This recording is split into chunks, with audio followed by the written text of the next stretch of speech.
Now, the issue of the arrest and arraignment in court of Margaret Nyakang'O, that's the control of budget, it's an issue or act that shocked many democratic or right-thinking Kenyans. The manner in which she was arrested in Nairobi, bundled into a car, and driven all the way to Mombasa.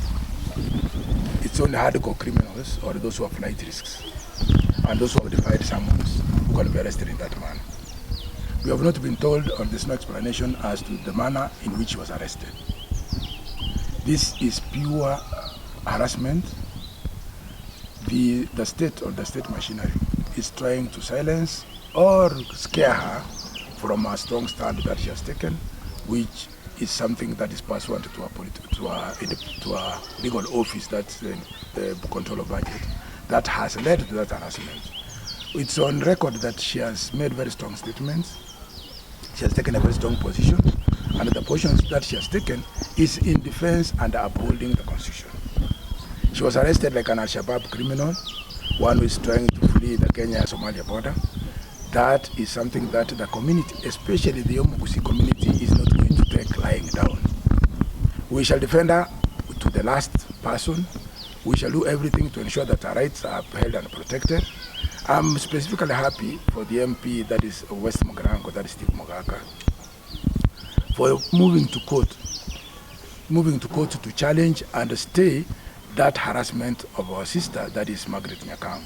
I also thank and congratulate my colleague Wakili Omari, being the advocate for Steve Mogaka, for moving expeditiously to court and obtaining those orders which are meant to protect and uphold the dignity, integrity, and rights of this lady who holds or who stands or is the leader of an independent office that control the budget.